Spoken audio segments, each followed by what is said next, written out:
ప్రశ్నించలేని వేదిక మీద నుంచి. ఐఎండ్పిఆర్ లేకపోతే డిఏవిపి ఆమోదించిన పత్రికలు ప్రసార సాధనాలు వాళ్ళు ఇచ్చే ఐడి కార్డులు ఉన్నోళ్ళు జర్నలిస్టులా ఎవడు పడితే వాడు ఏదో ఒక ట్యూబ్ పెట్టుకొని మమ్మల్ని ఇష్ట రాజ్యంగా అధ్యక్ష ప్రజా జీవితంలో ఉన్నాం కాబట్టి నిజంగా ఓపిక పడుతున్నాం అధ్యక్ష. రక్తం మరుగుతుంది. ఏంది భాష అది అధ్యక్ష? కుటుంబ సభ్యులను అంతేసి మాటలు అంటుంటే అసలు మీరు మనుషులా అని నేను వాళ్ళని అడగదలుచుకున్నా అధ్యక్ష. మీకు భార్య బిడ్డలు లేరా? తల్లిదండ్రులు లేరా? మీ అమ్మనో నీ చెల్లినో నీ భార్యనో ఈ రకంగా మాట్లాడితే నువ్వు ఇంతవా నేను అడుగుతున్నా. ట్విట్టర్లో పెట్టినోని అరెస్టును ఖండించినోని నా భార్య నా బిడ్డను తిడితే నాకు నొప్పి అవుతుంది, కానీ నీకు ఒక ఆడపిల్లను అవమానిస్తుంటే నీకు నొప్పి కాదా? ఏ సంస్కృతిలో ఉన్నారని నేను అడుగుతున్నా అధ్యక్ష.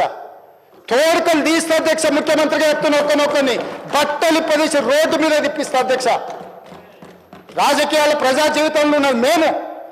విమర్శించండి, విశ్లేషించండి, మా గురించి మాట్లాడండి. ఆడబిడ్డల గురించి, ఇంట్లో ఉన్న ఆడోళ్ళ గురించి మాట్లాడే సంస్కృతి ఎక్కడి నుంచి వచ్చింది అధ్యక్ష? తెలంగాణ సమాజం ఇదేనా? రజాకర్లకు, నిజాంలకు, భూస్వాములకు, పెత్తందారులకు వ్యతిరేకంగా పోరాటం చేసిన స్ఫూర్తి ఓ రామ్జీ గోండు, కొమరం భీము, ఓ చాకలి ఐలమ్మ, ఈ ప్రాంతంలో దొడ్డి కొమరయ్య, ఓ సర్దార్ సర్వాయి పాపన్న గౌడు ప్రాతినిధ్యం వహించిన ప్రాంతం ఇది అధ్యక్ష. ఇది ఒక చైతన్యమైన ప్రాంతం. ఈ చైతన్యమైన ప్రాంతంలో ఎదిరించి నిలబడ్డాడు మనగాడు. ఆధిపత్యాలకు వ్యతిరేకంగా నిలబడి కొట్లాడిన గడ్డ ఇది. ఈ సంస్కృతిని మొత్తం సర్వనాశనం చేసి ఒక విష సంస్కృతిని నోటికొచ్చింది మాట్లాడి వాటిని పోస్టు చేయించి ఏం పైశాచిక ఆనందం అని నేను అడుగుతున్నా అధ్యక్ష. వాళ్ళు తిట్టిన తిట్లకు నా పేరు తీసి మీ పేరు రాసుకోండి. ఆడ మీకు అన్నం తినబుద్ధి అవుతుందో నేను చూస్తా. తెలంగాణ రాష్ట్ర ముఖ్యమంత్రి అయితే బలహీనం అయిపోయినట్ట అధ్యక్ష? అట్లా అనుకుంటుర్రా? ఓపిక పట్టిన అధ్యక్ష, నేను మర్యాదకుంటున్నా. మీకు ఎంతమంది ఉన్నారో తెలియదు. నాకు చికాకు వచ్చిందని తెలిస్తే లక్షలాది మంది పిల్లలు రోడ్డు మీదకి వచ్చి బట్టలిప్ప తీసుకొడతారు అధ్యక్ష ఒక్కడినొక్కడిని. నేను వద్దంటున్నా కాబట్టి, చట్టాన్ని గౌరవిస్తా కాబట్టి, చట్టాల పట్ల, శాసనాల పట్ల, ఈ భారత రాజ్యాంగం పట్ల మాకు సంపూర్ణమైన విశ్వాసం, నమ్మకం ఉంది కాబట్టి ఏమనుకుంటూ ఊరుకుంటున్నాం అధ్యక్ష. అది మా చేతగాని తనం కాదు. చంద్రశేఖరరావు గారు, నీ పిల్లలకు చెప్పు, ఇది మంచిది కాదు, నువ్వు అనుకుంటున్నావేమో ఇట్లా ఏదో చేస్తే మానసికంగా కుంగదీసి దెబ్బతీసి రాజకీయంగా ప్రయోజనం పొందుదామని నువ్వేమైనా కలలుగా అంటే నువ్వు అనుకుంటున్నావేమో. అట్లా కుదరదు చంద్రశేఖరరావు. నేను చెప్పదలుచుకున్నా, హద్దు దాటితే, మాట జారితే దాని ఫలితం ఎట్లుంటుందో అనుభవిస్తారని నేను చెప్పదలుచుకున్నా అధ్యక్ష. పదవి ఎంతకాలం ఉంటుందని కాదు, ఎట్లా ఉన్నామనేదాన్ని నేను లెక్క కడతా అధ్యక్ష. ఆత్మగౌరవం చంపుకొని పదవి కోసం లాలూచిపడి దిగజారే రాజకీయాలు నేను చేయను అధ్యక్ష. ఉన్నంతకాలమే ఉంటా, నిటారుగుంటా, నికార్సుగుంటా. ఏది పడితే అది మాట్లాడితే ఇక నుంచి ఊరుకొని నేను చెప్పదలుచుకున్నా. మీరు అనుకుంటున్నాం ఏది పడితే అది బాగా మాట్లాడితే చెల్లిపోద్ది, లేకపోతే కోర్టుకు పోతే బెయిల్ వస్తుంది, లేకపోతే ఈడిపోతే అది వస్తుంది, ఆడిపోతే ఇది వస్తుంది, మానసికంగా మమ్మల్ని దెబ్బతీసి ప్రయోజనం పొందాలని. అవసరమైతే చట్టాన్ని సవరించే పని అని చేస్తాం. ఏం భాష అధ్యక్ష? ఒకసారి మీరు చూడండి అధ్యక్ష. ఆడపిల్లలు ఆ రకమైన భాషను వాడి ఆడపిల్లలే వాళ్ళ ప్లాట్ఫామ్లలో పోస్టింగ్ చేస్తే ఇది మంచిదా అధ్యక్ష? ఏం సాంప్రదాయం? తెలంగాణలో ఇట్లాంటి సాంప్రదాయం ఎప్పుడైనా ఉందా అధ్యక్ష? తెలంగాణ ఉద్యమ సందర్భంలో కూడా అంత పెద్ద ఎత్తున భావోద్వేగాలు ఉన్నప్పుడు కూడా ఇలాంటి భాషా ప్రయోగం జరగలేదు అధ్యక్ష. ఇదెక్కడి వింత పోకడలు, పైశాచిక ఆనందం అధ్యక్ష? వీటిని క్షమించే సమస్యనే లేదు అధ్యక్ష. నేను స్పష్టంగా చెప్పదలుచుకున్నా. చంద్రశేఖరరావు గారు వినండి, మీ పిల్లలకు బుద్ధి చెప్పండి. ఇలాంటి సాంప్రదాయం, సంస్కృతి భవిష్యత్ తరాలకు ఇవ్వదలుచుకోలేదు.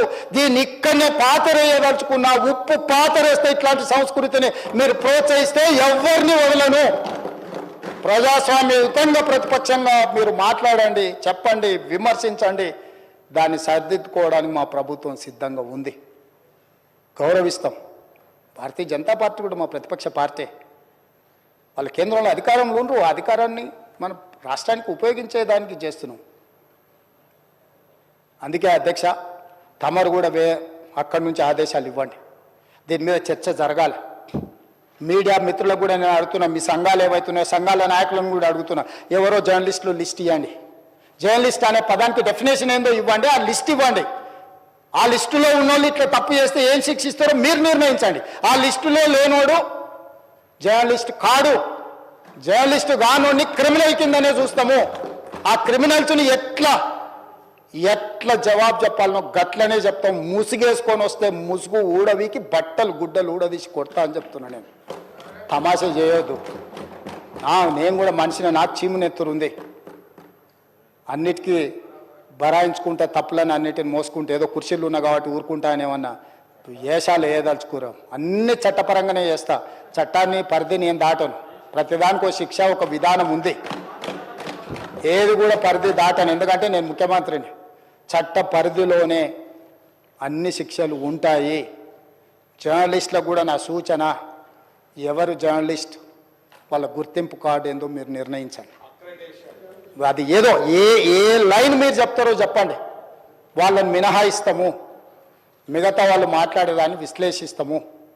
వాళ్ళందరి గురించి చర్చ చేద్దాం. అవసరం అనుకుంటే తమరు అనుమతిస్తే నాకు ఒక రోజు దాని మీద చర్చ పెట్టాలని ఉంది సభలో. అధ్యక్ష, సభా నాయకుడిగా నా రిక్వెస్ట్ మీకు ఒకటే, ఈ విశృంఖలత్వాన్ని ఆపాలి.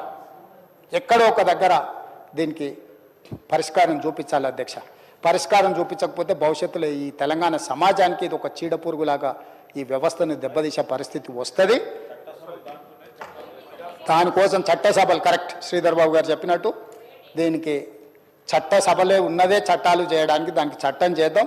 ఒకసారి తమ నేతృత్వంలో ఆదేశిస్తే లెజిస్లేటివ్ అఫేర్స్ మినిస్టర్ గారు జర్నలిస్ట్ సంఘాలను కూడా పిలిచి, అదేవిధంగా ఐఎన్పిఆర్ మినిస్టర్ గారు కూడా నా సూచన, మీరు పిలిచి కూర్చోబెట్టి మాట్లాడండి. ఇది చర్చ చేయండి. దీన్ని వదిలేసి ఊరుకుంటే ఎవరినో ఒకరిని అన్నారని కాదు, ఇది ఎవరినన్నా మనల్ని అందరిని అన్నట్లని. నా ఒక్కడి ఆవేదన కాదు, ఇది అందరి ఆవేదన వినే నేను ఈరోజు చెప్పదలుచుకుంటాను.